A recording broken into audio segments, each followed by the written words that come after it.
Good evening, everybody. Welcome back to PSGL. George Morgan here, your commentator, alongside me, TK, who is going to be rounding off the season with me. Down the inside, absolutely impossible season. This is for the win between these two. I'm on the edge of my seat. He needs to get it done now. Blakely will dive to the inside. We're robust. We've got our elbows out. Ronard takes the lead. Because here comes Alfie Butcher. Can't really complain with that one.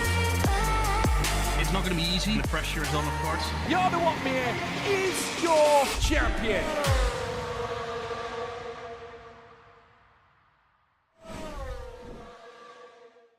Good evening, everybody. We are back. I'm very delighted to say Premier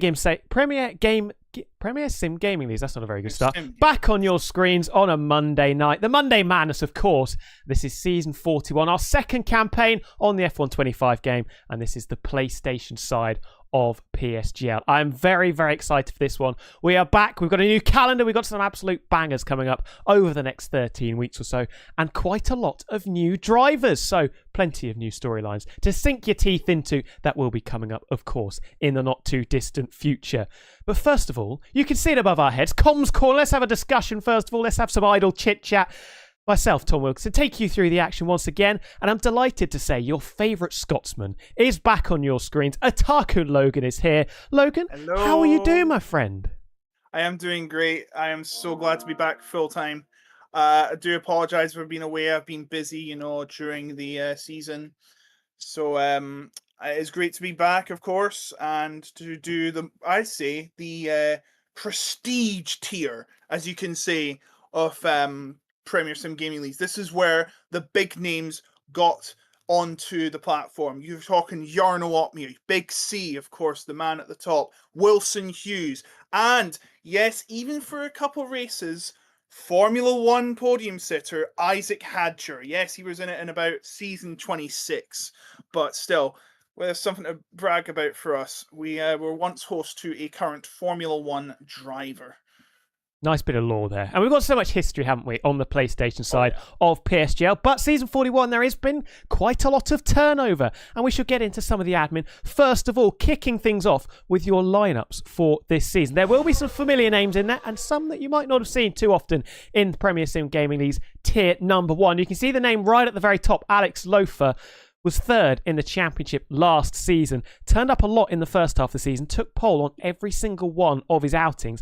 Then we didn't see him in the second half of the campaign, and that was where Oscar, who isn't here this season, so an opportunity for somebody to take the crown away. It's a bit like, 1995 or 1994, wasn't it? Sorry, where we didn't have the reigning world champion on the grid after Alain Prost's retirement. There's an opportunity for somebody to write their name into PSGL history. Alex Loafer going in the Alpine this season as opposed to the Red Bull he was last time around. A couple of other familiar names from last season. Tony Richet returns in the Scarlet Ferrari car. Dirk, Max von der Gies, Silo Lawrence, Vola Kongen, who was runner-up in his McLaren to his teammate Oscar last season. Finlay Maris Formula and Fraser, the familiar faces on that screen. Logan, looking at the lineup, are there any names that have just piqued your interest that might make a run at this championship? Well, it's incredible to see Yasser Saki now onto the top tier. I do remember he was in the lower divisions a lot. Unfortunately, he's not here tonight. He's focusing on university, which I remember stay in school kids.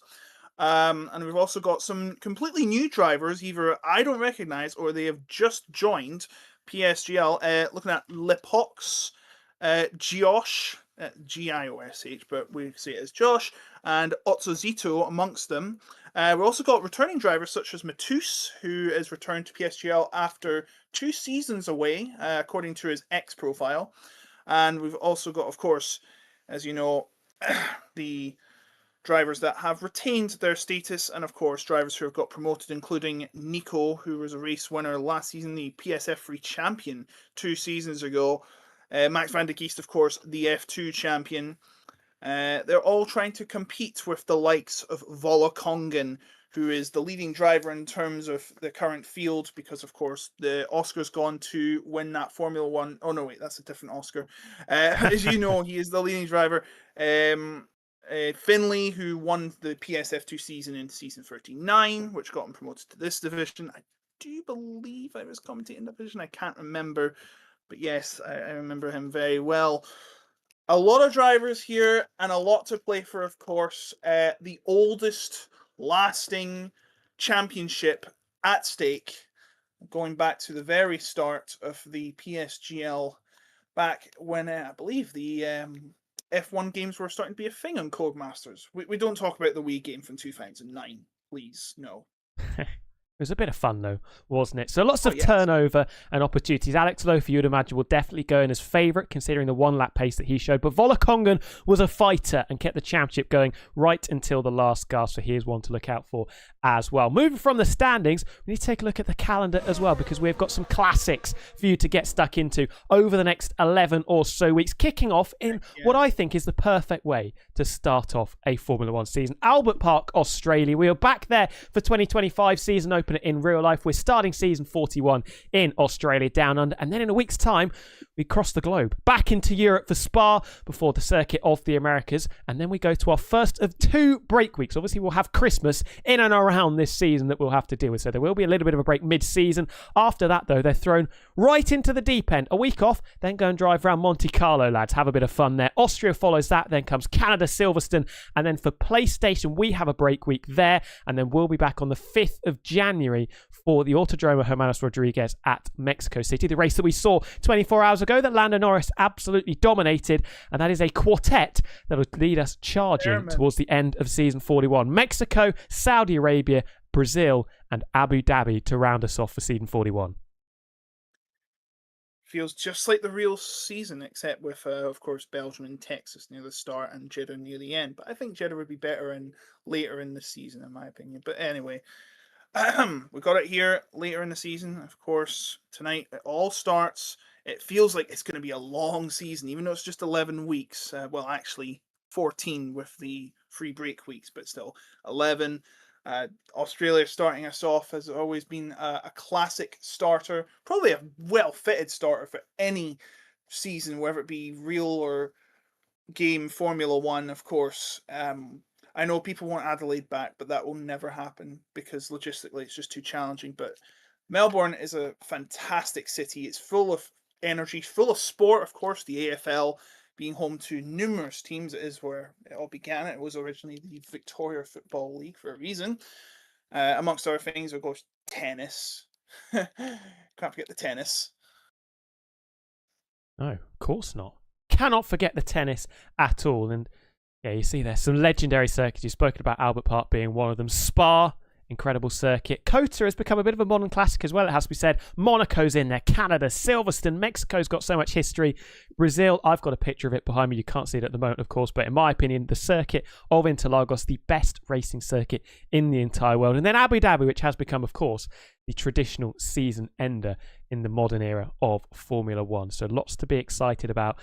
And I think that you said it feels like a very long season. It will take us into 2026, which feels like a long time away now in October, but it'll go very, very fast. You can bet your bottom dollar. So very, very exciting. We've got some really talented drivers this season. Last season, attendance was a little bit dodgy. You would have noticed come the end of season number 40. So fingers crossed we can have a really competitive and really nice second season on F1 25. We're not too far away from the action kicking off either. People getting their juices flowing for the start of qualifying, just trying to make sure that they are as comfortable as possible to extract those extra tenths of a second. However, if you want to find that little bit extra performance in your own F1 25 game or sim racing setups, they've got you covered, everybody. The Pro Setups, you can unlock that extra performance with their F1 25 car setups, and they've been created by the very drivers that you see here in PSGL. Esports and stable setups ready for every track. Quali in the race, dry or wet setups, optimal race strategies as well. They have absolutely got you covered. Pro support, compatible with all platforms, of course. All of them available for the very reasonable price of just £49.99. When you consider there's 24, 25 circuits on the game, you don't have to be great at maths to know that that is very good value. All of them available at simracingsetup.com. And make sure at checkout you use the code PSGL for a 5% discount. We'll try and get one of them right now. I should mention, have we went over the absences? I'll go over them if you want. Go ahead. Yes, it does say on my screen, Silo was supposed to be here tonight. He has just dropped out at the last minute. So Simone Mara, who was our reserve, that was probably not going to be racing tonight, is going to be racing in the Red Bull tonight. Do they still count points for the championship? I don't think they do, but I know the drivers will count, of course. Of course, Jordan DHL is also a reserve and will be standing in for, I believe, I think he's hosting for, is it Lars Kramer or Leon tonight, or Yasser Saki, one of the other absences, because, of course, he is, of course, a reserve himself. He'd be in the Williams, and the other reserve is Surface. Actually, no, I don't think it's going to be Surface, because I think he's just dropped out as well. Let me just double check. Yes, unstable internet, unfortunately for him. That means I do think we're afraid going to be one short, if I'm not right. 19's not too bad, though, and I think that's a nice place 19. for us to start, especially at Albert Park, circuit that we all love. Hello to everybody in the chat that has joined us as well. Is this Sky Sports tennis? No, it is not. I don't actually know what was going on in the tennis today. There was ATP World Tour going on or something. I'm not a tennis expert, Paris, Logan. You might be. Paris Masters. Ah, okay. Talking a lot about the Australian Open. Yeah, which is in January. Thank you. Who have we had? Rublev won, apparently. Where's all the others? Norrie won, that's good. Dimitrov won. A lot of people won. Well, there's your tennis update, everybody that was interested. Everybody's typing tennis in the chat, and you've got your live tennis updates from Otaku Logan, and we might make that a regular feature because... We need to watch more tennis. Oh, we're getting started in 30 seconds to count down to the first race of season at 41. Can you believe it? 41. We're only about 20 away from matching the Super Bowl. By my count, they'll probably be getting there by the time Super Bowl 70 comes around. There'll be more PSGL seasons if we get there. But I'm quite optimistic. I think we'll get there. I'll be in my mid-30s by then. Wow, you're old. Wow. 26. It's not really that old. 27 in a month and a half. Getting the glasses engaged as well. I like that as a strategy, everybody. Logan is ready to rock for season 41. I'll be heading very shortly to Albert Park. If you are new to PSGL, first of all, where have you been in the first 40 seasons of this incredible F1 Sim Racing League? 18-minute qualifying session to kick us off. Track limits, of course, are going to be on strict, so you can't do any of that track extending that you could do on the old games and get away with it. Then a 50% race, so around the circuit of Albert Park, that should be 26 laps. No, 29 laps, my mistake. 58 laps for 100%, 29 laps for the 50% race. And we are moments away from getting underway. Absolutely. 15 seconds I make it on my clock. And the first race of this long season, well, it will feel long. It's we used to have 16 race seasons, I'm sure, but it's going to be long. Oh no, we've lost Simone Mara already. I'm going to have to invite him back. But should be getting back in the car. Should be in the Red Bull of Silos taking. But yeah, we will get underway, and hopefully they're not hearing my voice. I'll turn that off, and we shall get underway here. No drivers out already because they've just started. I wish you could join like the line up in the pit lane. That could be a feature for the next game. You get like a 30-second window to drive out, but doesn't seem like that's going to be a feature yet. Would be quite cool, wouldn't it? Has to be said. I think there's a Mercedes that's leaving us out. Simone is back in the sesh, which is absolutely beautiful, we have to say. Who is the first out on the circuit? It is Volakongen, second in the championship in Season 40, looking to go one better and will be one of the perennial contenders for the PSGL PSF1 throne, you would imagine, swapping the papaya of McLaren for that chrome, silver and black of Mercedes-Benz with the Scarlet Ferrari of Tony Roche following in hot pursuit as well. Albert Park, we've said it so many times, become a bit of a modern classic, hasn't it? Been on the calendar for over 20 years. Reprofiled, of course, for the 2022 Grand Prix as well. We missed it for a couple of years, 2020 and 2021. We didn't head down under to Australia for obvious reasons. You know what they are. We don't need to mention that C word, of course. But yes, has made overtaking just that little bit easy with the expansion and the widening of the circuit in certain places. Turns 1 and turns 2 in particular. Expect to see some good battles through there, and of course the rundown into the heavy braking zone of turn number 3. And if it's wet, as we saw in real life, remember back to March in 2025, maybe we'll see a few drivers just struggling with the track conditions and the low grip track conditions in the wet weather. We saw the two McLarens, of course, going off at the very corner. Volakongen is negotiating now, taking a bit of a trip and a travel through the gravel and the grass. But Volakongen approaching the final corner now. Logan, would you like to take us on board for the first qualifying lap of season 41?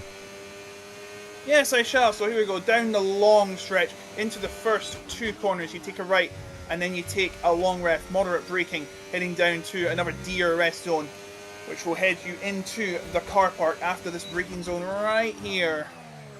Yes, this is used as a car park. When it's not in for racing, you can see the lines around you on the left and right, past the athletic stadium, swooping right into the next sequence.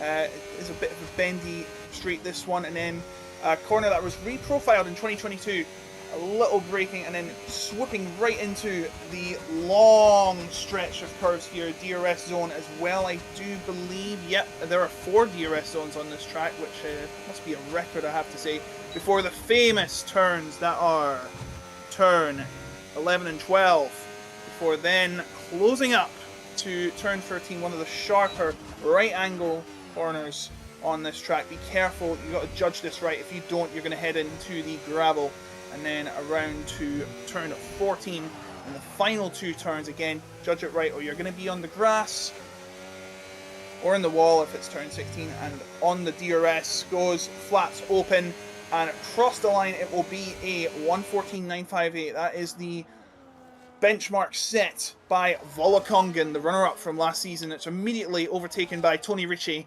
3 tenths ahead, and are probably all going to be swarming to the line soon enough. But that is the first 2 times of the session set.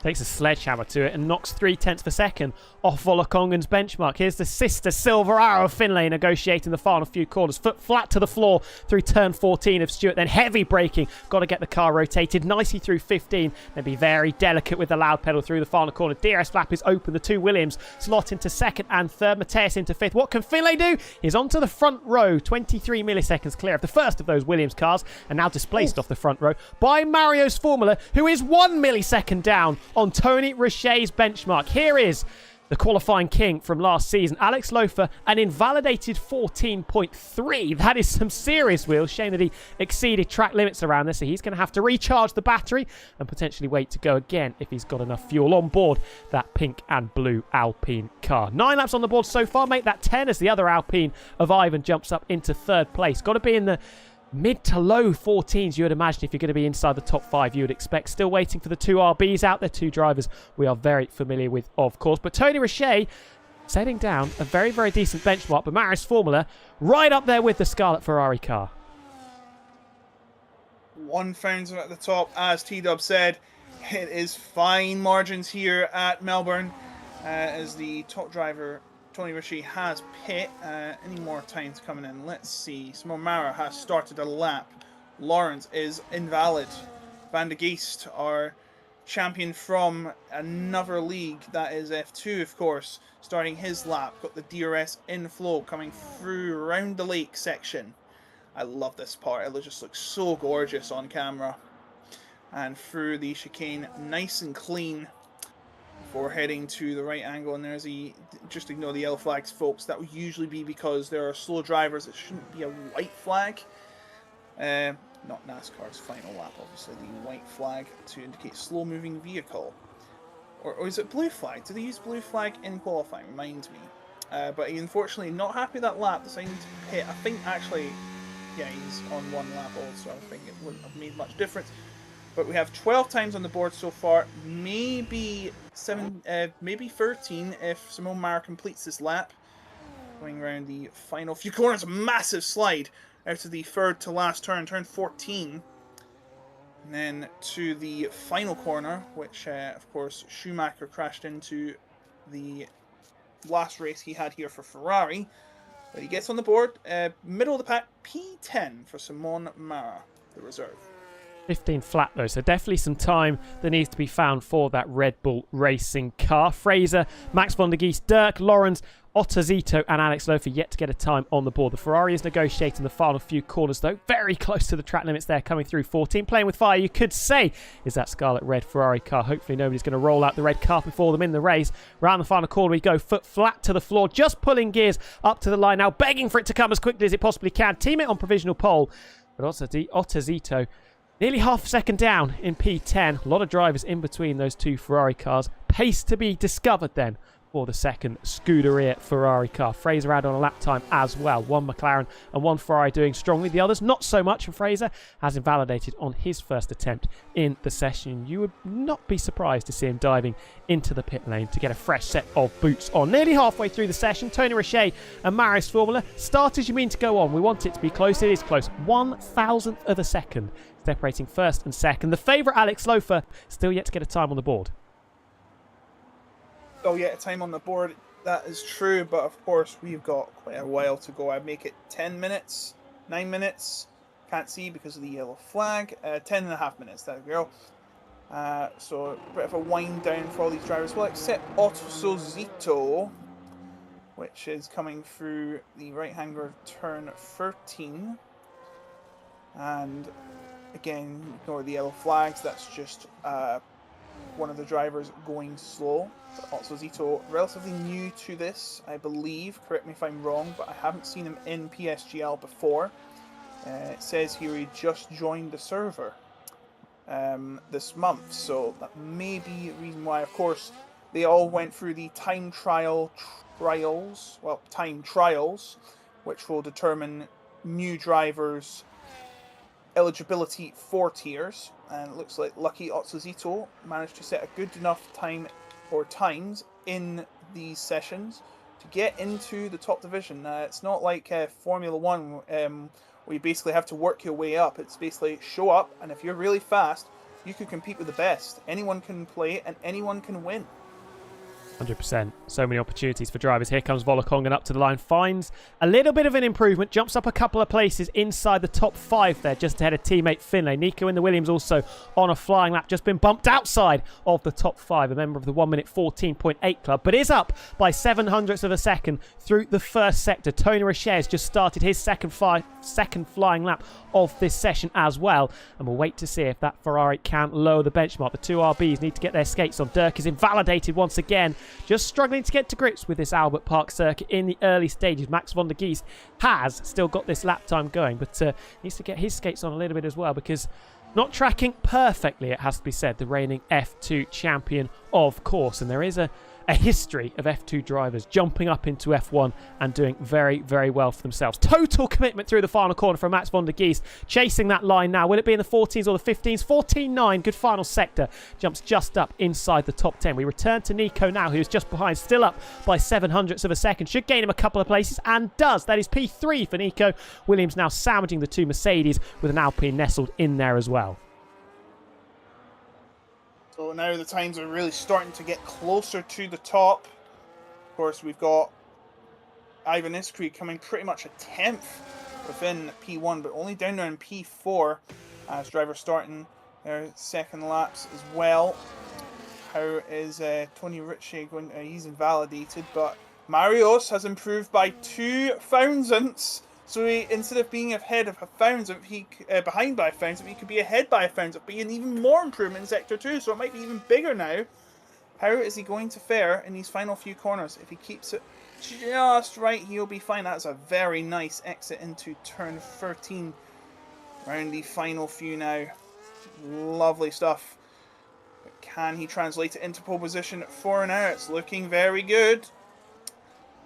Across the line we come, and it will be for Marios. Formula 1, a 1:14.487. Improves by 0.161 to take pole position. These times are now starting to tumbling down, T-Dub. Watch out for this man, though. Alex Lofer. Round the final corner we come. Some were saying that he could get into the 13s in this qualifying session. Well, we'll see what he is made of. Here comes the Alpine. Straight away up to the top. And Marius Formula, for one brief moment, thought provisional pole was his. And now bumped back down to earth is the Papaya McLaren car. And Alex Lofer says, I'm the king of qualifying, and you can all just sit and wait behind me. 1:14.3. You would imagine there's still a little bit of time on the table for our quali king from season number 40, but that is another benchmark laid down. And the top two just putting some distance between themselves and the group behind. Tony Rocher is going again, just waggling the tail of that Ferrari through the penultimate corner. He clouds the barrier through the last as well. Going to be leaking a little bit of time all the way up to the beam as he cuts it. Has lost out. Was up by a tenth through Sector 1 and Sector 2, but lost 2 tenths in Sector 3. And that puts pay to that attempt at getting back onto the front row. So Tony Ritchie stuck in third. For the meantime, he'll get one last shot at trying to tame pole position and take it away from Alex Lofer. But good luck with that. Alex Lofer has shown that he is the qualifying king throughout last season, and it could be this as well. So watch out. All we need to see is can he translate that into race winning pace. Time will tell. In fact, in the next 45 minutes and then some will tell as he comes in to get ready for his final tour around this fantastic park track. One of the better street circuits. It doesn't feel like a street circuit though. It really does feel like a permanent road course. Of course, we know it's not. And then again, so does Canada, because of course you can access that when it's not in use. Ottazito in the Ferrari. Second attempt, big improvement. Up into P7, 1:14.777. Just over a tenth now separating the two Scarlet cars, and that's much better from the second Ferrari out there. A little bit out of sync with everybody else, slightly later in completing their laps. The two Williams picked up decent improvements as well. Now both of them nestled inside the top 5. Jordan in the 14.6s. Nico just half a tenth behind in the 14.7s. There is, like we said, just that little bit of a gap. If we go to the leaders, only the top two within 3 tenths of one another. Marius Formula basically splitting the difference between Alex Lofer in first and Tony Rocher in third. Top 10, they're covered by just over half a second. With a circuit like this, Albert Park, a lot of it is flat out. You would expect the times to just converge ever so slightly and be a little bit closer, especially with how competitive PSGL PSF1 is in 2025. But still opportunities for drivers just to pick up those extra tenths of a second in the remaining 4.5 minutes of our qualifying session. Yes, absolutely. 4.5 minutes to go in this qualifying session. Am I coming through loud and clear for you guys? Just to being mentioned before I continue. You are. That is okay, what is happening. I was wondering, could you hear my TV? Could you hear my fan? But it looks like on my end, it's all good as there is another yellow flag. Again, please ignore that. It's in the pits. Why are they doing this? Well, Congan trying to get to the top. 1:14.336 to beat. I'm sure we have another chance after this, but we'll be cutting it close. Goes to P4, 8 thousandths ahead of Jordan in the Williams. But for now, he cannot crack the top 3. He'll be stuck there. And now it's a question of, is he going to get to the pit lane? Is he going to start a lap in time to get one last chance to? Because of course he has to make it all the way around, and he's got 6 tenths off a lap to use up, a fuel to use up and get around this track, because he's got 3.5 minutes. If we do the math, he's about a minute away from the pits. Then he's going to have another minute to set up. It's going to be close. It will be quite tight. The other question is tyres as well. This is a third run in this session for Volokonga. Now, we don't know whether 2 or even 1 or 2 of them have been on a used set of rubber, but does he still have one fresh set of boots left in his arsenal? Remember, you do realistically want to have one set of soft compound tyres, fresh set of soft compound tyres in your back pocket for the race. If there is, say, a late race safety car, you can strap them on and try and make a little bit of progress in the back end of our 29-lap Australian Grand Prix. So that'll be the question. We'll see whether Volokonga retires on their way into the pits. Last season, Volokonga wasn't necessarily the best qualifier. Didn't usually get the better of his teammate Oscar. There was normally a couple of tenths, maybe even more, separating them in qualifying. But he was a gritty racer and he was a fighter as well, and especially good on the opening laps of races. So watch out for Volokogin in the early stages. If he does qualify down the order, definitely got the skill and the ability to work their way back through the field. Nico, though, is first out on circuit to compete what you would imagine will be their final flying lap of this qualifying session. Just backing up. There is a little bit of danger for Nico because of the drives that are making their way out of the pit. So there might be a few moving roadblocks for the Williams driver to deal with. Currently sat in P6. Looking to try and maybe find another couple of tenths, get up into third, maybe even on the front row. Turning in very early for turns 1 and 2. Just clipping the grass on the inside, but foot flat to the floor once again. Pinned to the floor of that Williams, the Mercedes engine car, and braking hard now down into turn 3. Slight lockup off the front right, but rotating really nicely. Maybe too much on the exit and flowing beautifully through 4, 5 and up to 6 as well. Again, cutting the grass on the inside as we finish the first sector. Is it an improvement? Yes, it is by 3/4 of a tenth, but there's a bit of traffic and maybe that dirty air just affecting them slightly because that was a bit wild. It was indeed. So is he going to make this time? He's got to get past this stray car that is not on the lap. Of course, that was a Aston Martin. I think Phil. Phil Spidex on a lap right now as I speak. He's just started his lap. And Nico's still storming down to turn 13. Another car in the way. Hopefully he can get out of the way for him. You notice it right at the last minute, so here we go. Oh, no. It's his teammate. His teammate!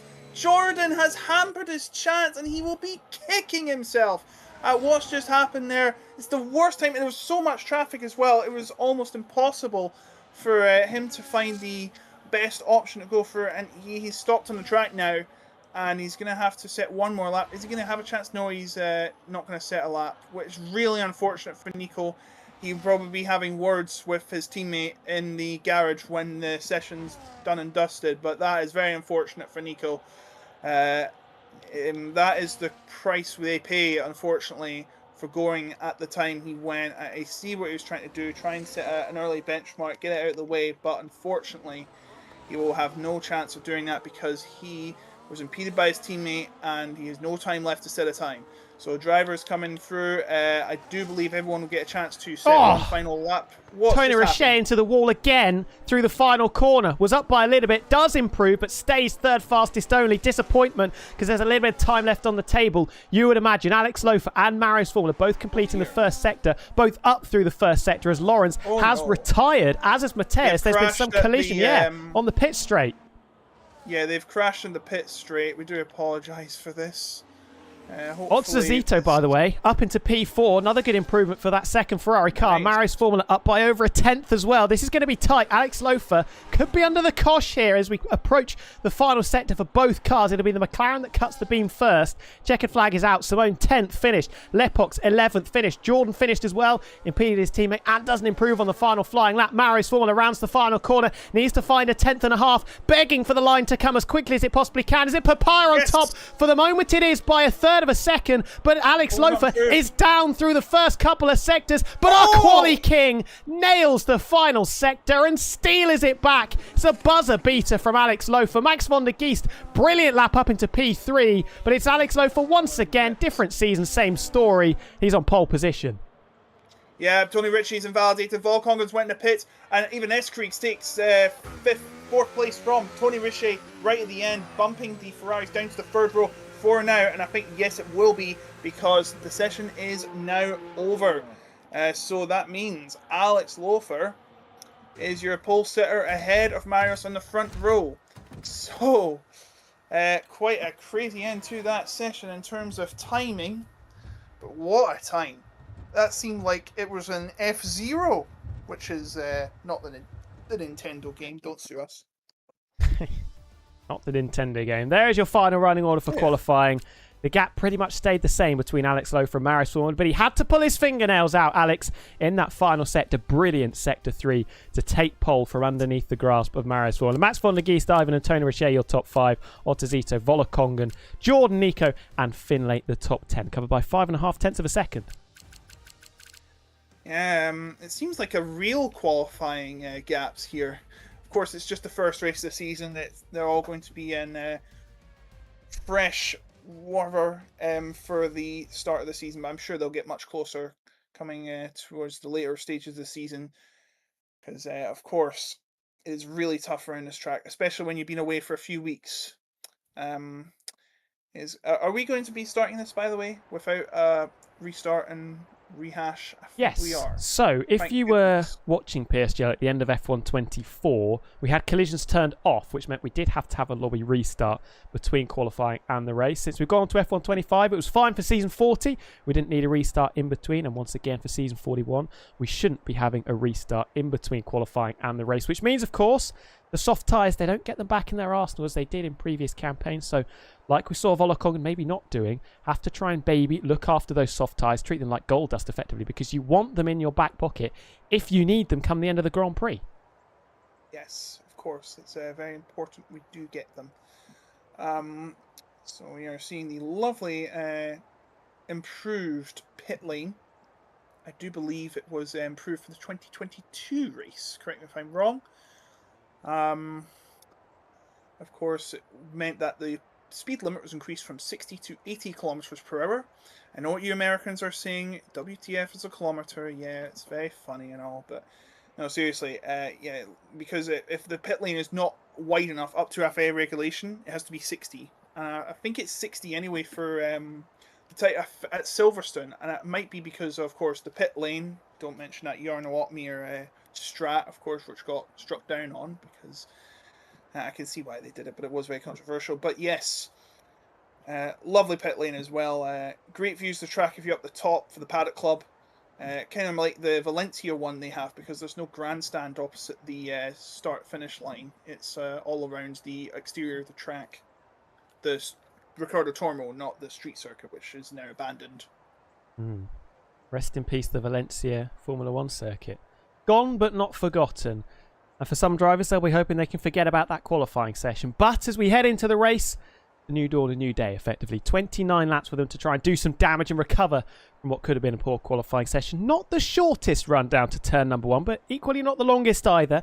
And even though the track was widened at turn 1 and turn 2, is still a little bit of a pinch point on the apex, in particular on the opening lap. And if history is anything to go by, whether that's in PSGL or in real life Formula 1, the first lap at Australia usually produces some fireworks. So get your curtains or your blinds open, everybody. And for the people that are sticking with us through qualifying back for the race, let us know who you're backing. Let us know what your predictions are for the top 3 in this Australian Grand Prix as well. We want to see who you're supporting, who you've got your money on, what horses everybody is backing. It might be a bit of a lottery down to turn 1 with so many new faces on the grid, but somebody, you would imagine, will pull the right numbers and will exit turn 1 as they mean to go on. Whether that's Alex Lofer, who didn't have the best record of converting pole positions into race victories last season, remains to be seen. Volokong is starting a little bit further down the order, but we mentioned he's a fighter on race day, battles back very strongly from poor qualifying performances, very good on his tyres as well, strategically on the ball also. Tony Richet, Marius Form, and a good lick of speed as well. Yes, but of course it could be anyone's race. We don't know what this race is going to throw at them. It is dry, fortunately or unfortunately, depending on who you may be. I say fortunately because they can go at their full pedal and give it everything they've got instead of trottling around on wet tyres. Insert Pirelli joke here. Here we go. We should be getting away anytime soon. Let me just check the Discord. If we have the saying ready up whenever, which was about, I'd probably say about 30 seconds ago, so it should be going anytime soon. Fingers crossed, we will be getting underway to kickstart season 41 as we mean to go on. Very competitive, lots of drivers will be fancying their chances with no reigning champion on the grid, let's not forget. Alex Lofer was very strong last season, resuming his familiar position on pole, but there are cars that are looking to take it away from him. And with 5 red lights, we are racing at Albert Park for season 41 in PSGL PSF1. It's Alpine versus McLaren on the run down to turn number 1. Poor start for one of the McLarens further back, but Alex Lofer is comfortable into turn number 1. Max von der Geest almost falls off the circuit, getting stuck in with the 2 Scarlet Ferrari cars, but Alex Lofer and Marius Formula, both of them gone, so we've got a yellow flag towards the back. There's a Red Bull Racing car of Simone going slowly. Max von der Geest on the defensive. He's getting it from all angles. It's the Alpine of Ivan. The 2 Ferraris scrapping amongst themselves as well. Ozazito, I think it is, falling off the circuit. Nico dropping backwards as well. We've got a car in the wall. Big damage for one of the Haas cars. I think that's Mateus. And we've got a virtual safety car called out within half a lap. One of the Haas definitely missing their entire front wing. A few cars caught up in that. The Mercedes definitely in the thick of the action as well, as were the two Williams cars. Fraser dropping places as well. Perfect for Alex Lofer. Max von der Gies getting his elbows out, and a bit of carnage in the midfield. Yeah, it was Mathieu that suffered massive front wing damage. His front wing is completely gone, and due to the damage on the track, the virtual safety car has been deployed. One lap into the new season, and we're already doing the same old stuff you're used to. Virtual safety car will end very soon, I'm sure. They're all gearing up to get ready. They're not allowed to pass, of course, and they must maintain a delta. And here we are. We're back underway again, and poor Mathieu has to do it without a front wing before pitting. Look at Fraser hurtling towards him and immediately goes past him into 13th place. And nearly collides into him after that. So into the pits for Yves Mathieu, unfortunately, as we begin the second lap. And that means DRS enabled. The gap between the two top leaders are 6 attempts, make it 7. They'll be within touching distance, but Max van der Gies needs an extra few attempts to get off into the DRS zone, but all others, it is pretty much free reign of this race. Running through with most closest battle, I have to say, is Finley. Talking about position, let's see who has had the most position gains. It looks like Lawrence, Dirk and Fraser taking advantage of the early casualties in the first lap and advanced 3 positions. The biggest loser, of course, Mathieu, went from 11th to 19th, and Simone Mara went from 12th to 18th. 3 other drivers have lost positions. The top 6 remain where they are, as is P10 Finley. But that may change soon enough. There's a big battle brewing amongst the mid-pack. Max von der Gies doing a really good job to get back inside the 1 second window of the duo in front, just about dragging the group behind along, but the second Ferrari of Oxito just struggling to cling onto the coattails of the sister Scarlet car in front. It could be under the microscope in no time at all, as the Williams, I say that, Nico, very, very wide through turn 14, kept his foot planted to the floor, but almost cascading over the gravel and over the grass and losing potentially a few places in the process as well. Mario's Formula, fastest laps being thrown to everybody in there. Ivan takes it eventually for Alpine, but he is under the cosh as well with Tony Richet, only 4/10 of a second off the back of them. Couple of drivers starting on the hard tyres. Dirk down in 12th, then the 2 Aston Martin cars, the Green Machines in 16th and 17th at the moment, favouring the white striped hard compound tyre. Everybody else fancying those yellow striped mediums to take them a decent portion into the race just before half distance, you would imagine, before they bolt on the hard tyres for a blast in the second half of this Australian Grand Prix. Well, the closest battle seems to be between 4th place Ivan Eskrig and 5th place Tony Ritchie. Tony Ritchie will be looking to try and make up for what he will be saying was a poor qualifying session from him. P5, it could have been way much more if it weren't for time lost in that final lap, but looking for that position on Ivan Eskrig. But Ivan Eskrig is going to have the DRS on Van der Gies, and you know the rest of the chain. The leaders coming through, looking like there's no battle between them. I don't think there's any other battles of note. But of course, it's very early on. There are 29 laps. We are doing a half Grand Prix distance, as we usually do under PSGL regulations. Oh, and a bit of a snap from Finley, as I just saw. Well, I was on board with Lawrence. Lawrence is like, oh, I may have a chance here. Well, he might if he can stay within bound. And Tony Richet is really starting to close up, but it's not going to be much help. We'll get more DRS. And was that a mistake by Eskrig into the first couple of corners? I'm not too sure, but I think he'll be okay for the meantime. It is quite a slidey turn to begin with, of course, with all that rubber being dumped onto the circuit in the opening melees. Meanwhile, the drivers at the back, of course, Mathieu and Simone Mara. Simone Mara has just pitted after suffering damage on the first lap, so they are now down in 19th place, with Mathieu also being the only other driver to stop. He stopped for the very first lap. Interesting to see how closely some of the drivers are following here in the early stages. Tony Richet, the main one, has been glued to the back of Ivan's Alpine. The gap has been hovering around 2 to 4/10 of a second for the first 4 laps of this Australian Grand Prix. Got to be careful of those engine temperatures. If he continues to follow this closely, the engine temperature will just begin to skyrocket and spiral ever so slightly, which will ruin a little bit his straight line speed. So just needs to manage that at some stage in this opening stint. Does Tony Richet, or the contrary he is, try and get past this Alpine ASAP. The gap stabilising out in front, hovering around half a second between Alex Lofer and Mario's form, with the pole sitter been fairly comfortable in the lead of the race in the opening 4 laps of the season. Season 41, remember everybody, our second on the F125 game. Lotazito as well seems to have just calmed the nerves a little bit in the opening lap. Was just hovering around a second behind his teammate Tony Richet, but has managed to get that gap under control and now not really under any pressure from Nico in the Williams behind. A second feels like an eternity in this sport because, of course, you don't get within that second. You are not going to get that DRS. No matter how much you moan, no matter how much you complain, you've got to be in within that 1 second window to get that flap open and deliver the mail. I mean, try and make a move.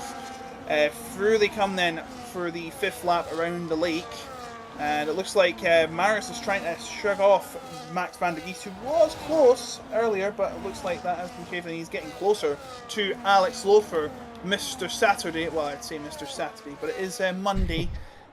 Mr. Quali still in the lead, of course. I do think that, yeah, it is starting to become a bit of a DRS train, unfortunately, but hopefully that changes soon, as Simone Mara has got a penalty for cutting the corners too much. Yeah, that's very early to get a 3-second penalty, but expect people to start picking them up like they're going out of fashion. When you're pushing so hard, so many high-speed corners around the Albert Park circuit, you can just maybe get a little bit lackadaisical and just fall over the white line and pick up a warning or two.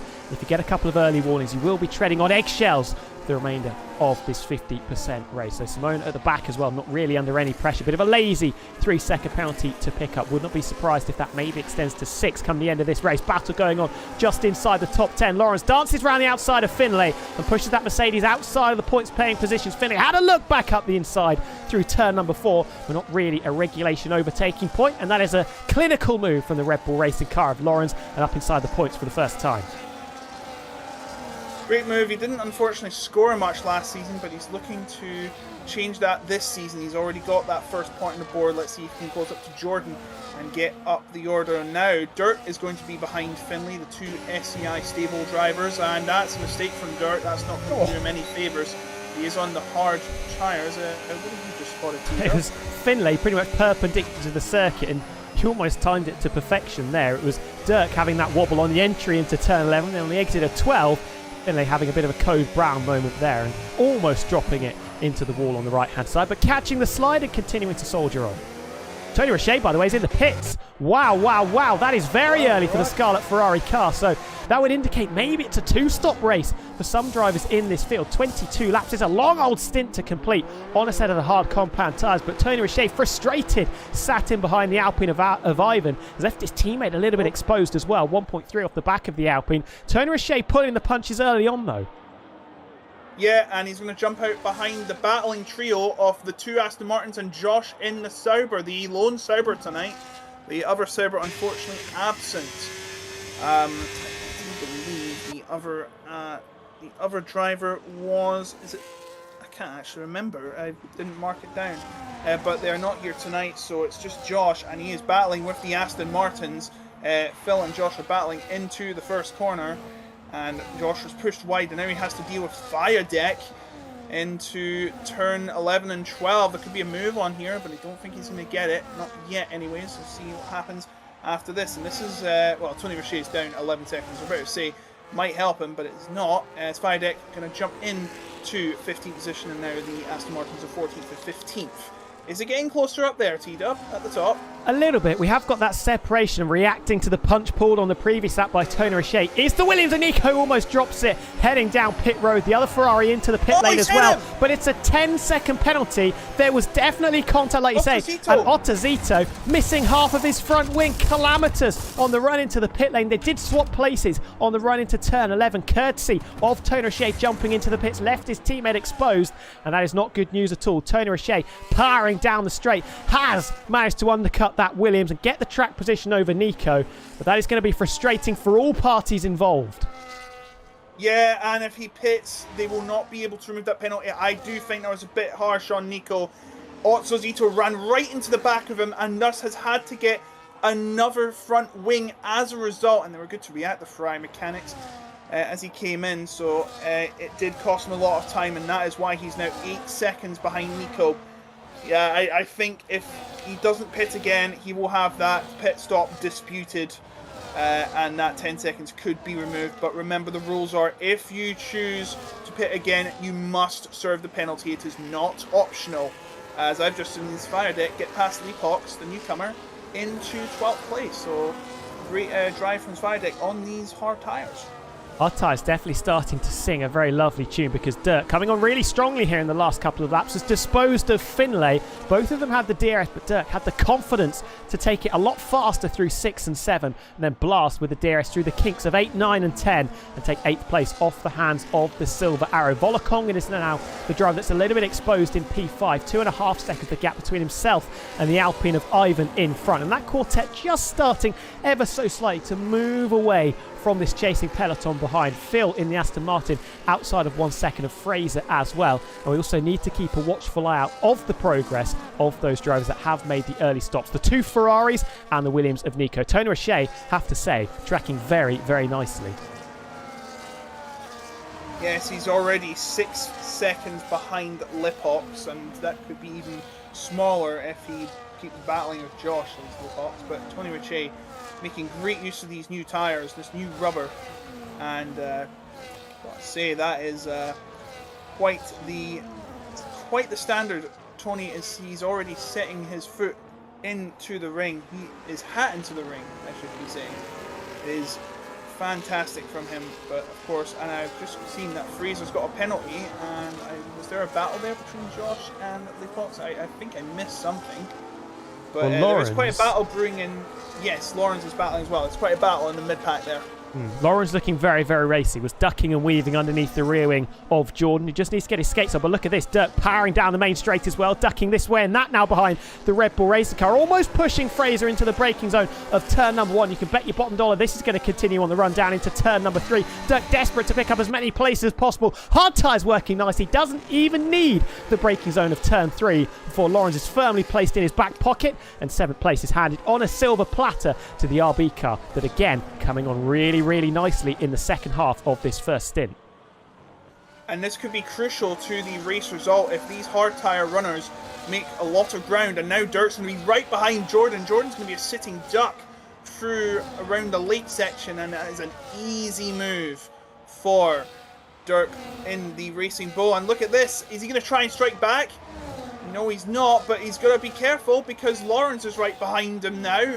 It's getting pretty exciting in this area. And Lawrence onto the grass, trying to get past Jordan. Now he's going to try and go on the inside, and Jordan has no choice but to go off into the gravel, and that's going to hamper some of the drivers behind. Luckily, they get around unscathed, and a slide there from the Williams driver as well. So it is starting to get a bit dangerous now as we have some pitters. Finley, actually, I think was the driver that had a slide, and they are coming into the pits now. So, medium tyre runners realising the game's up for them. We've got to switch to the white wall tyres. And Fraser's had enough. He's retired. Wow. He is retired from the race. He has that 3-second penalty. Now, did he get a damage? But it is over for Fraser. He will not be scoring anything in this first of 11 rounds. So we're down to 18 now. Early casualty being the Papaya driver off Fraser. Disappointment for one McLaren. The other still soldiering on nicely, comfortably in fact, in second place. Had absolutely no interest in challenging Alex Lofarad in front, just saving fuel, saving the tyres as well. Dirk, though, on the move, in the groove once again. Volokongen to the inside, but there is absolutely jot that he can do about this RB charging past him. Dirk up into P4 now. Those hard tyres look like a really, really solid race tear, it has to be said. Lawrence now tucked up underneath the rear wing of the Green Machine. The lead, Aston Martin of Phil. He's in a bit of a British racing green sandwich here is Lawrence. That move on the previous lap looked a little bit like it was a day late and a dollar short, has to be said. Dangled the nose of that Red Bull down the inside of the Williams of Jordan, and Jordan in that altercation very much coming up second best. We've got the 2 leaders pitting. Alex and Marius are in. This means Van de Geest will inherit the race lead, and Dirk will now jump into second. And and we got a spinner there. That is, what is that? That spun. It is Sviadek. He's had a spinner at the final corner, and has he got damage? Yes, he has.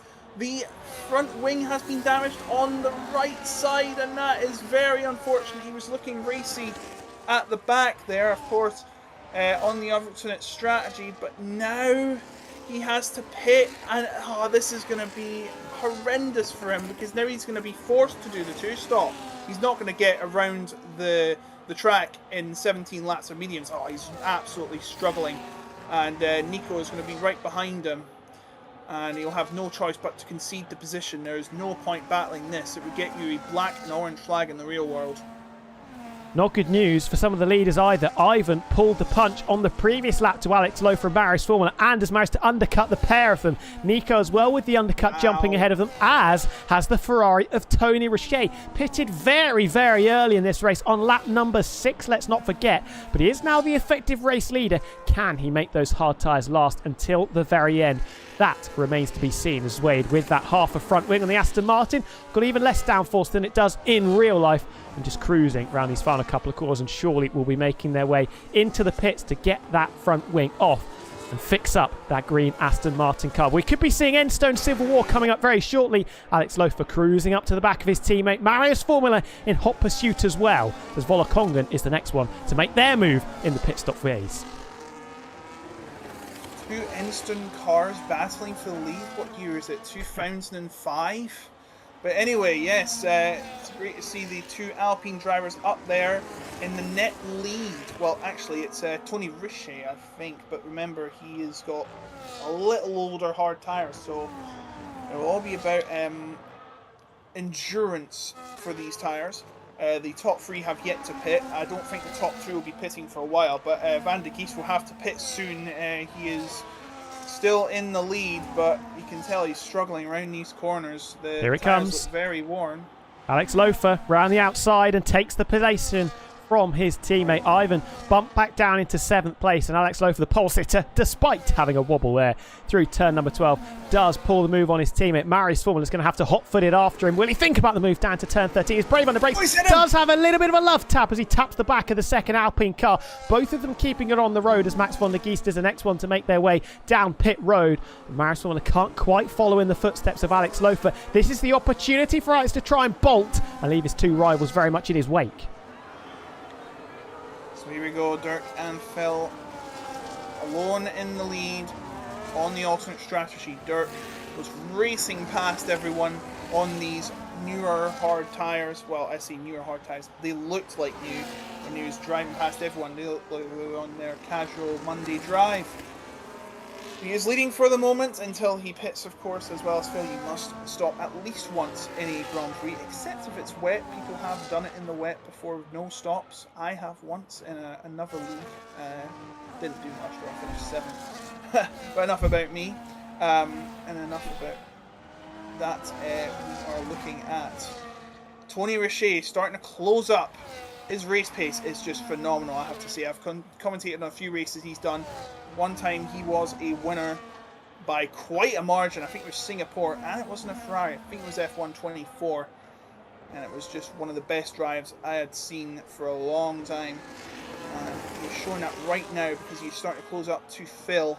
He took advantage of the early pit stops and pitted early. And it looks like it's paying off in spades because now he is within DRS range of Phil. So get ready, Phil. The battle is on, and so is the battle between the two Alpines again. They're closing up on Nico, who pitted earlier as well. So again, two Alpines with the advantage, and of course Marius with a softer touch than Ivanis Creed by 1 lap. Van de Geest as well, about 5 seconds behind. He's got a lot of work to do to close up, but this 4-car battle for 4th is pretty fun. 100%. Alex Lowe looking to be clinical because he wants to try and put cars between himself and his main rivals and give himself a little bit of a buffer going into the second half of this race. Been taking chunks of time, not just out of Nico, but out of Tony Richet as well, who has disposed of the Aston Martin of Phil, who has yet to stop in this race. DRS flap open for Alex Lowe. Nico is going to wave the white flag, roll out the red carpet for the lead Alpine car. I think Ivan just a little bit too far back to make any real impression there. 3-lap difference in the tyres between these two cars now. Marius Formula needs to be clinical as well. Ivan, will he be on the button? Will he think about it? Down to 13. Down to the nose of the Alpine. Indecisive. And in the end, just sits in behind. He was a little bit unsure about what to do there, wasn't he, Ivan? Thought about it, then backed out of it. Thought about it again, backed out of it again.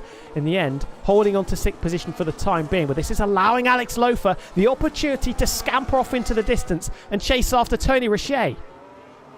Yeah, I think I've got to call Tristan this one and try and close up on them for now, but no guarantees on that happening because Ivanis Krieg could close up on them too, but then again, Nico will also have the DRS, so it'll just pretty much cancel out his DRS. It's all about who's got the guts to make the move in the corner, as also Tito has got a 3-second penalty for track limits. Unfortunate for him. It just makes his race worse. Of course, he got damage in the pit stops after I think he did run a bit far into Nico into the pit lane, and you see that penalty lingering on him. 10 seconds, which he must serve. The 3-second penalties do not need to be served. They are added at the end of the race. For those of you new to the format, by the way, Marius and Nico has just been passed by Ivan, and this might give the opportunity to Marius in that MasterCard McLaren. Can he make that move into turn 13? Yeah, he's going for it. This might be a great move if he can pull it off, but he can't. And Nico did very well under pressure to keep him from at bay despite the touch and keep it on track. So, but it is going to cost them both. Nico now without DRS, and we have a yellow flag. There's been a crash involving Josh and Lepox, I think. Yeah, Lepox went off into the gravel and it's got it onto the road as well. And that is Nico passed by Marius for P6, but Marius went off the track there. I hope he's not triggered track limits.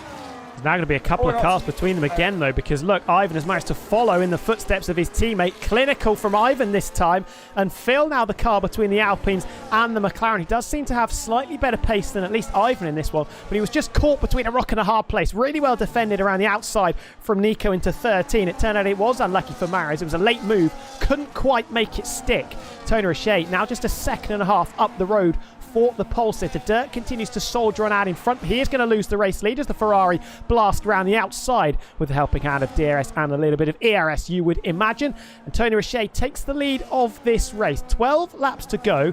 10 laps already completed on this set of hard compound tyres. It'll be hard pressed to see if he does try to go to the end, but you'd imagine for Tony Richet, he's made his bed. Going to have to lie in it at some point. Yeah, and look at this. Marius now trying to get past Phil out of turn 13. That's a rare place to move, but Marius makes it look easy, and he's up to 5th place now. Tony Richet's in. Now, Richet is in, so he is doing the 2-stop, and so is Dirk, who's doing the 1-stop, and this should be for medium tyres. Well, well, well. The hunted now becomes the hunter, and we'll really see what Tony Richet's pace is in the second half of this race. He's put himself basically in the same race as Dirk. The only trouble is that RB car is going to be on the medium tyres, so we'll have a pace advantage in the opening salvos of this final dash to the finish of round number 1 of season 41. Nico, will he try and hang this out to the end in his Williams car? Max von der Geest is catching this leading quartet at a rate of knots. 2 lap fresher tyres than Marius and Alex Lofer, 3 laps fresher than Ivan, 6 laps fresher than Nico. The car in front has left Finlay very much behind him in the lead Mercedes car, so opportunities for Max von der Geest to potentially finish on the podium as well. Yes, absolutely. Just to mention, Tony Richet has pitted for hards. He must feel much more comfortable in the hards, as it looks like Tony Richet, Dirk has pitted on the mediums. He must feel comfortable with the mediums, or he probably is going to chance it. He's probably because he's got much more rubber with that softer and grippier tyres. Let's see if he's going to try and move. He was very close there, but it looks like he has lost that ground, and he's going to have to try and get past. I think the aim for him, get past Tony and then make up all those moves, but you've got to be careful. These tyres will not last forever. Well, neither will the hards, but you know what I mean. Their tyres are going to run out faster than the hards, so he's going to have to be very careful. They are 15 seconds behind the leaders, but remember, anything can change. Anything can change, it can change very quick. 100%. And Dirk will be very, very aware of the crossover in tyre performance because he was the benefactor of it in the opening stint of the race. We saw how strongly he came on around laps 7 or 8 on those hard compound tyres. He'll be hoping to try and dispose firstly of Tony Richet and then Guillaume in front, and then try and chase after that group in front, see how much progress he can make, and then maybe use Tony Richet as a bit of a, not battering ram, but a chariot in front of him once the hard tyres are the better compound. So just keep your eyes on that little tussle. Tony Richet is going to fly past his Ferrari engine counterpart, the Sauber Guillaume, getting out of the way. Dirk is going to want to follow suit as well, but it's just a little bit too far back. and maybe just babying these tyres on the opening lap, the RB of Dirk. He got very close to Tony Roche on the previous turn. Now he's flying through 11 and 12, and surely with the DRS flap opening for that RB car, he's going to fly around the outside. This is going to be very, very easy indeed, and does move up into 11th place. And the chase can continue. The gap between these two cars and the leaders, as I'm changing the wrong one, they are 14 seconds off the lead with 10 laps to go. It's not impossible. It is unlikely, though. Indeed, but you never know. There could be a safety car thrown in. I don't want to manifest anything, but there definitely could be a safety car. Elsewhere, Phil has passed Lipox about half a lap ago for 13th place, and will now be chasing down Josh, who is on Old Hards. And the positions have changed between Volakongen and Jordan. Jordan going inside of turn 4, and he gets nicely done into P7. He goes, and now he's going to have to battle Lawrence, who has a penalty lingering over him. The vice champion of last season is starting to struggle here in the late stages of this Albert Park opening round. And now it is getting close between the two Alpines. There could be another battle here. It looks like Ivan did not have a good 11 and 12 though, so it looks like we will be waiting another time for there to be a battle between these two French cars. Well, I say French, they are based in Enston, which is in England, which is, I know, quite weird, but then again, Red Bull's Austrian, they're based in England. But then again, that's a story for another day. The battle's starting to ramp up now with 9 to go, pardon me. Tony Roche and Dirk catching this little quartet very, very quickly. Finlay, Jordan, Volakongen, Lawrence, they're going to be under the microscope in a matter of corners, because Tony Roche and Dirk, they're about a second and a half a lap faster than the 4 drivers in this second battle. Mats van der Geest up into 4th place. He's tracking very, very nicely as well. Could fancy his chances of getting on the podium, as Marius Formula can't quite get himself within the 1 second window of the 2 Alpines in front. 2-lap tyre delta for the RB of Mats van der Geest over the Papaya McLaren in front. Look at Tony Roche, already arrived on the scene, got the DRS, has taken 1.2 seconds out of this quartet in the first sector alone. Word. This man has the pace of a demon, and that's pretty fitting because it is Halloween on Friday. He is now within DRS range of Volakongen and Lawrence, who are scrapping in their own little bout for these smaller points positions at this moment. But now, surely it's going to be a matter of time. It's not a matter of if, it's a matter of when Tony Roche is going to make the move on these drivers, because he is in a league of his own right now. Surely it'll be a matter of time he gets past Lawrence. Is he going to try and move here? Yes, he is! What a gutsy move this should be. Lawrence, remember though, takes no prisoners, and he's going to be holding his own on the inside, and they touch and they keep it clean. What a battle that was. But he's still going to be trying to fight him into the first corner. Is there going to be a move into the first corner? No, there's not. He's going to wait until turn 3. That's probably the smart move from Tony Roche. He's going to try and make it into turn 3. Both drivers have DRS, but Tony has those pace. He has the DRS on him. And still holding his own as Lawrence, but not at turn 4. Tony Roche has the inside and finally gets up into 9th, but that may have cost him a bit of vital time. Next up on his radar is Volakongen and then Jordan before the other Mercedes of Finlay. Up at the top, they're still battling for the lead. They're within 6/10. The gap between 5th and 6th is nearly 5 seconds. Remember, Nico has a penalty. 10-second penalty. What if you just saw? It's Dirk down the inside of Lawrence, continuing to fight incredibly hard. Dirk giving a shove off the circuit through 11 and 12 into the gravel. Lawrence with not just razor blades but daggers on his elbows, not willing to give any places up. Tony Roche looking down the inside of another car. This time it's Volakongen into 13. Couldn't quite plant that Ferrari down the inside of the Mercedes. Is he going to try the old trick again? Yes, he does, into the penultimate corner, locking the rears. Volakongen spooked by that running wide, leaving in the space, the free real estate on the inside to enable the switch back through the final corner. Neck and neck, eyeball to eyeball as they cut the beam to start 23. The Mercedes just about has the straight line speed, but Tony Roche has the grip and the confidence, and the reverse entry drift from Volakongen means that he loses that place and a whole host of time. Lawrence fighting back as well, and Volakongen again is going to have to be on the defensive. Dirk trying to muscle his way past not 1 but 2 cars. Down inside to 3 we go. Clinical from Dirk. Lawrence following through as well, and Volakongen is going to drop outside the points paying positions. No, he's not, because Lawrence taking a trip off the circuit again. Let's give that back. We went off the track. He might have to give that back. He went wide to probably defend the position, you may argue. I think he has realised that, or no, he hasn't. Tony O'Shea has got past Jordan for 7th place. All starting to kick off now. Dirk did a Frugals Hamilton moment, or Frugals Behrman if you're talking last night, spoilers, and gets into 9th place. Thanks to these two battling over the top, you'd think. And Lawrence has damage. Lawrence has damage on the left end plate, and that'll be any chance for a points position finish tonight gone. Now Tony Richey is starting to close up on Finley. The gap is 3/10. Surely he's going to have to get past him soon. Finley sliding around in the penultimate corner, and there should be making the move anytime soon. This is a brilliant late charge by Tony Richey. He's going to have 6 laps to go when he crosses the line. Now up into 6. Can he catch the top 5?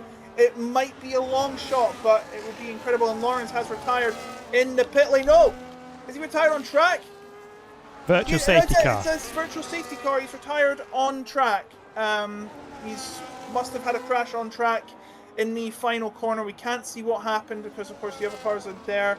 But it's a virtual safety car, which will not be much help to any drivers behind bidding to get through. Yes, virtual safety car. I thought it was a full safety car there, but not right now. And it looks like we'll be ending it soon. And this might open the door for some drivers to, you know, get a cheeky, cheeky temp for 2 advantage, but I don't think we'd want to be seen that. To see the gap at the top there, 6 temps. Alex Lothar taking a conservative approach in the VSC, but it will be ending soon once this yellow light on the map comes off. Should be any moment soon. Yeah, this virtual safety car, like you said, not good news if your name's Tony Richey, was 10.5 seconds off the lead, but absolutely rapid. 10 lap fresher tyres than Nico in front. 5, 6, 7 lap fresher tyres than some of his main rivals. There was a chance he could get his foot down, that he could maybe challenge to finish on the podium with the speed the Alpines are taking into turn 1. You'd imagine that we are green flag running once again. No drive-through penalties as Alex Lothar tries to put some distance between himself and his teammate and alleviate some of the pressure that he has been under in this middle stint. Ivan hasn't really made any real impression, but Alex Lothar has been kept very, very honest by his teammate. Marius Fulmer is still 1.7, 1.8 seconds off the back of the Enstone duo. He might have to think about the car behind because Max van der Geest is still very, very quick at this stage. Back on Tony Richey watch though. Top 5 still very, very possible. Can he catch the RB of Max van der Geest? That might be, like you said, a little bit too much of a long shot. It probably is. 11 seconds with 5 laps to go. It would have to be 2.2 seconds a lap. I don't think it would be doable, but he can definitely finish. He is going to finish in 5th at least because, well, actually no, because remember he said he might get that penalty removed if he doesn't pit. So he could still be in 5th if he doesn't get passed by Tony Richey, as Phil and Volkongen have been making some moves. That is Phil actually. He's now into the points. Volkongen, last season's vice champion, 2nd place in the championship, not in the points. This would be a bad start to his campaign. The 2 Alpines, Alex Lothar and Ivan Iskrig, still lead. And it will probably be 1 and 2 unless there's a late twist in this tail.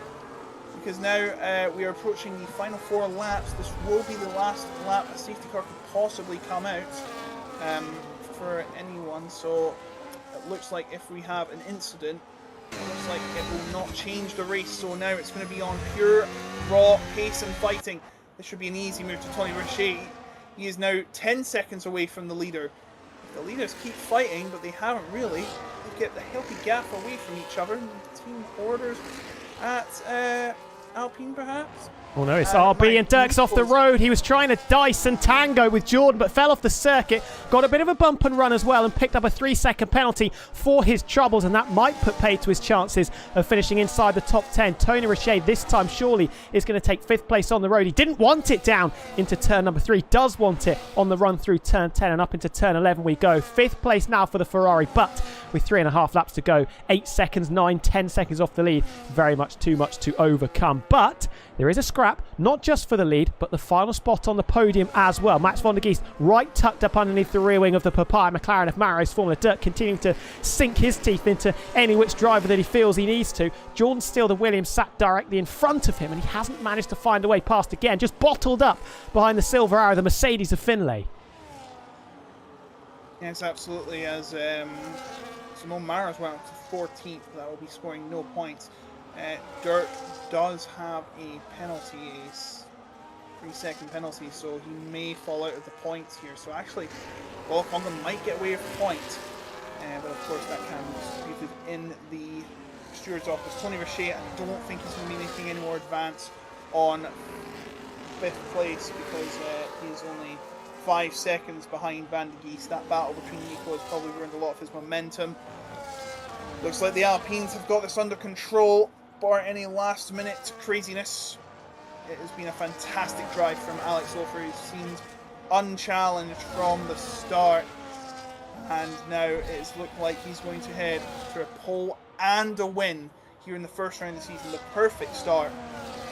We don't do the fastest lap, no, so if he does get, of course, this win, he will get the maximum score of 17, which is you get a point for pole position, and of course a win gets you 16 points. And Phil has actually lost position back to Volkonga, so it will be another point for Volkonga, assuming he keeps it on track. We are now approaching the final 2 laps. Yeah, good run through the chicane for Volkonga. Phil was slightly offline, and that gave Volkonga the opportunity to just try and dance down the inside. Does make it stick on the run into 13. Gets back up inside the top 10. Will inherit 9th from Dirk. Nico's got to be careful as well. If he doesn't get that penalty removed, 2 laps to go, 20 laps on those hard compound tyres, and that group behind are catching him very, very quickly, and he could be under the cosh going on to the final lap of the Australian Grand Prix. Finlay arriving on the scene first, but with Jordan, Dirk, Volkonga and Phil all looking to push the Williams down the order. That's right, and ignore that 10-second penalty. It may be removed, of course, so we're just going to assume it's 6th right now, ahead of Finlay, who is getting within DRS range. He is in DRS range now off the Williams off Nico. But now they're starting to close up at the top again. Ivan Eskrig, I think, is geared more towards the straights when it comes to this, and he's going to have one shot to defeat his teammate. But I wouldn't be surprised if he just lets him have this, because he has done a fantastic job all race, has Alex Lofer. Ivan Eskrig has been in the wars, and he took advantage of the undercut to get to where he is now. The final lap is about to begin, but further behind there's a battle. Jordan and Dirk going side by side into the penultimate corner, and they go. It is for 8th position, and Dirk holds it on, but I don't think he'll keep it for long. He has a penalty lingering over him, but again, that again could be removed, so stay tuned to any steward's decision. We'll give you them next week starting. Matusa's made a move on Smolmar for a low 14th, as there's still a battle for 3rd going on as well. I completely forgot about that.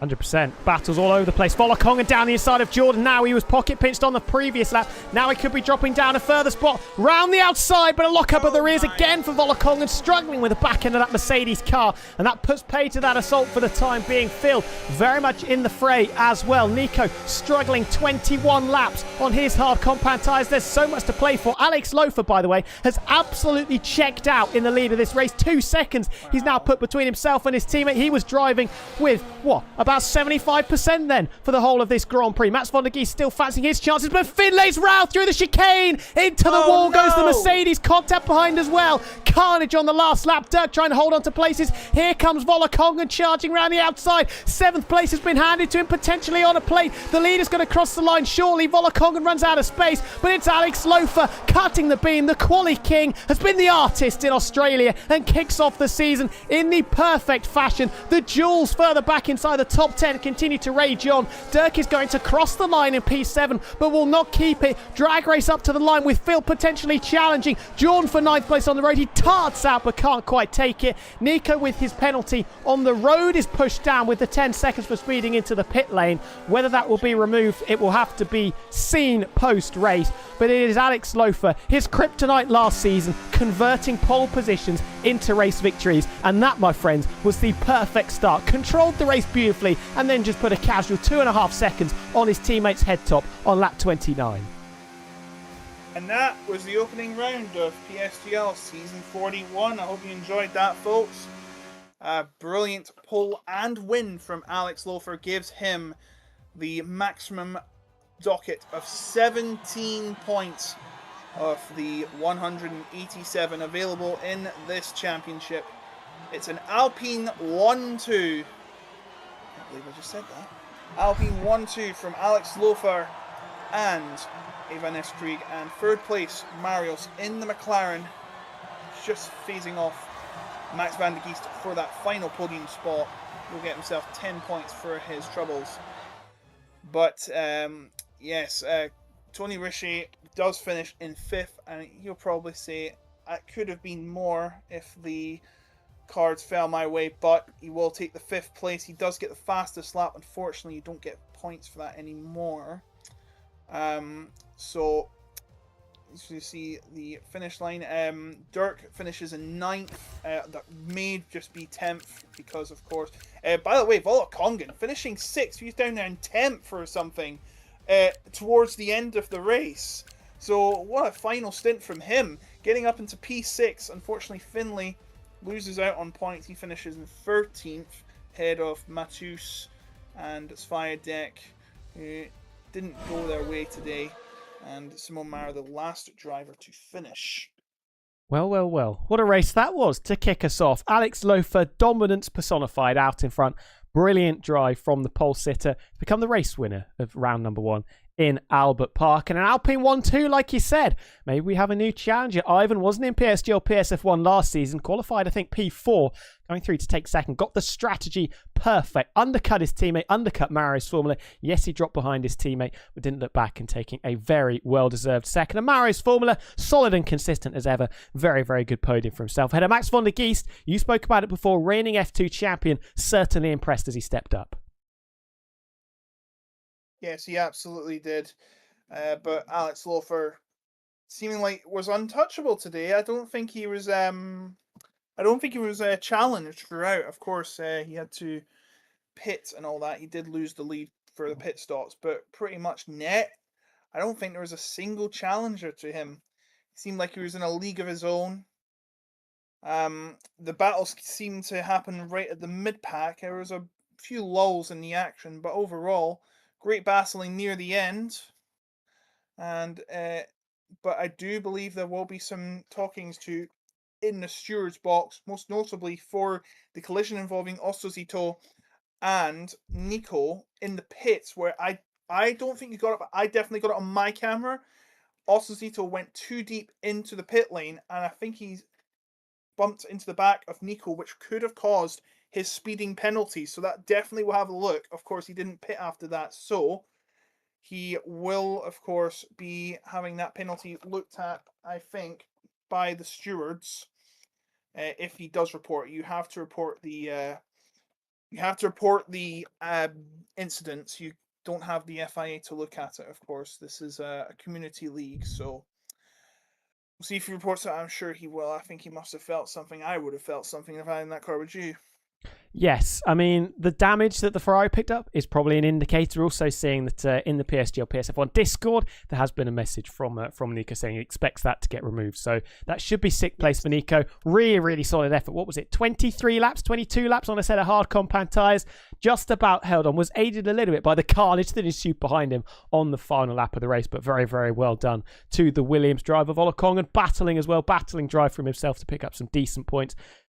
Was the benefactor of a couple of penalties, so it might be 7th for Volokongan in the end, but battled through adversity and points on the first race of the season, not too bad when you are going to be chasing the championship. But that is us done for the first race in Australia. Let's just bring up the calendar for you to memorise and remember what is going on in the next few weeks. 2 more before we have our first break. It is Spa, the circuit, Spa-Francorchamps in Belgium in 7 days' time. That is going to be very, very exciting. And then the Circuit of the Americas can be a bit hot and cold. The racing sometimes very, very good. Sometimes it can be a bit DRS training. If you remember back to season 40 when we raced at COTA, it was a real tyre chewer, a real strategic battle that our eventual champion Oscar won fun in the very closing stages. And then we break off for Monaco, Austria, Canada and Silverstone, then the Christmas break and the New Year's break for everybody to enjoy for our quartet of races to round out season 41, Mexico, Saudi Arabia, Brazil, and then Abu Dhabi to round us off. Yeah, stellar calendar coming up. As I've got my glasses off again. Been watching this for about hours, it feels like. So, yeah, an unfortunate race. I think we've got to say the most unfortunate guy out of this, I would have to be Finley. Finley was battling healthily in them final laps. Unfortunately, that spin at turn 12 had cost him any chance of points. But I do think the driver that did make up the most, despite the penalty, would probably have to be Dirk. He was making up a lot of positions, heading down in the mid part of the race, and of course that that helped him take advantage of drivers who had not pit yet. So it was great to see that from Dirk. It was a lot of fun. But the top honours, of course, do go to the driver that finished in the win. That was Alex Lofer, and he'll be the driver to catch coming to the next week sessions, which will be in Belgium, I believe. Ah, yes. Spa, yes, and that will be the longest track in a calendar, 7 kilometers and 4 meters, which is pretty much the maximum as you can get for racing tracks.